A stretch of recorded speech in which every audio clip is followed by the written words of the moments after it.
Trump disse que a operação na Colômbia seria uma boa ideia. Operação na Colômbia. E o presidente da Colômbia, Gustavo Petro, pediu que a população tome o poder, caso eles sofram qualquer ato ilegítimo de violência. Vamos então até a Colômbia para que nós possamos saber esses detalhes em relação ao que foi dito por Donald Trump e também a situação neste momento com a Luciana Tadeu, que está na fronteira entre Colômbia e Venezuela. Luciana Tadeu, bem-vinda. Oi, Elisa, bom dia para você, para todos que nos acompanham. Queria começar parabenizando vocês por essa cobertura com essas imagens que vão ficar com certeza na memória de todos os venezuelanos, com Nicolás Maduro sendo levado para o tribunal com essa vestimenta, né, roupa de presidiário, algemado, realmente cenas muito impressionantes para a gente que cobre Venezuela há muito tempo, muito impactante, assim, desculpa o personalismo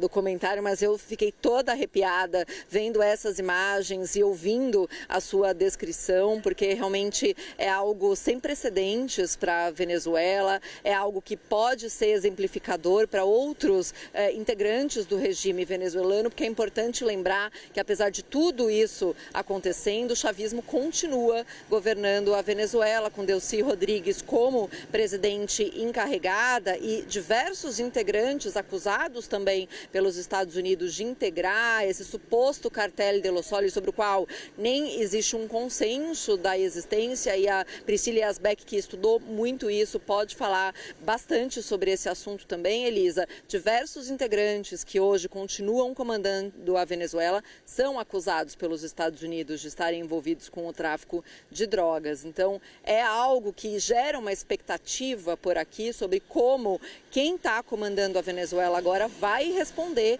diante dessas imagens que são exemplificadoras e, ao mesmo tempo, uma ameaça para quem é acusado por Donald Trump de tráfico de drogas, de narcoterrorismo. Queria comentar um pouquinho da situação da fronteira, que por enquanto a situação é de tranquilidade, mas vocês conseguem ver atrás de mim que é uma tranquilidade com certa apreensão. A gente vê militares posicionados aqui na Ponte Internacional Francisco de Paula Santander, que é a ponte internacional que conecta Cúcuta, na Colômbia, com a cidade venezuelana de Ureña. Esses militares me contam que eles costumam fazer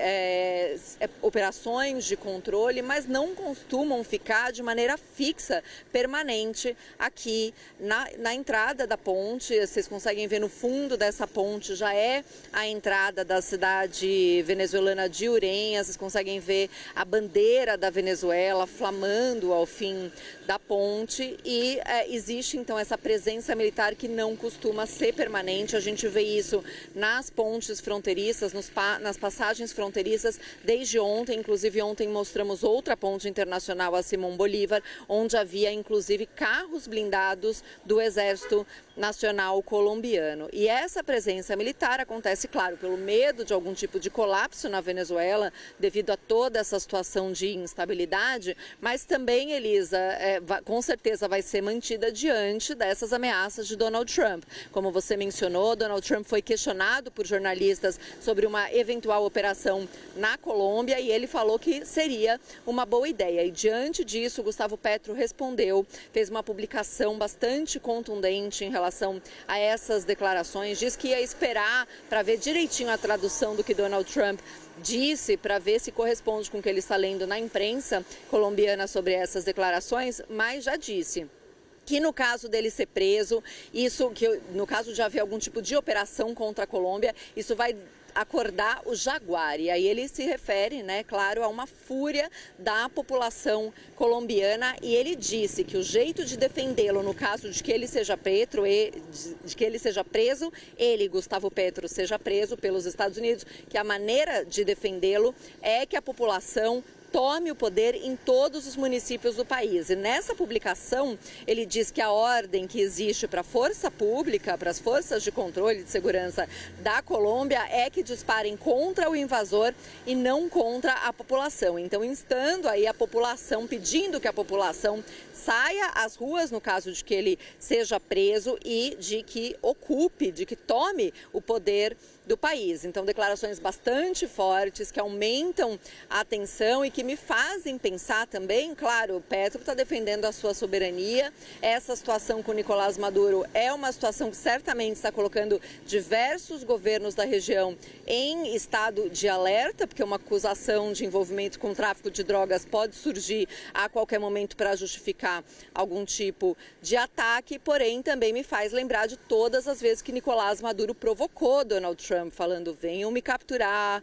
seu covarde, dançando diante de ameaças de Donald Trump. Agora a gente vê que Donald Trump realmente cumpriu a ameaça dele de capturar Nicolás Maduro, de tirá-lo no poder, apesar de, importante sempre ressaltar que a Venezuela continua sendo governada pelo chavismo. Os indícios que a gente tem é de que a oposição não vai chegar ao poder, pelo menos com o auxílio de Donald Trump, nesse momento. A gente ainda não sabe nada sobre convocação de eleições aqui na Venezuela, então é uma situação de bastante tensão e que não envolve somente a Venezuela, também envolve a Colômbia. E, por último, eu já te devolvo, Donald Trump também foi questionado sobre Cuba, a situação de Cuba, um país embargado, sancionado pelos Estados Unidos, denuncia historicamente um bloqueio dos Estados Unidos contra o país, e Donald Trump diz que acredita que com Cuba não será necessário algum tipo de operação, porque acredita que ao os Estados Unidos obterem o controle do petróleo venezuelano, que o Donald Trump já disse que quer acesso total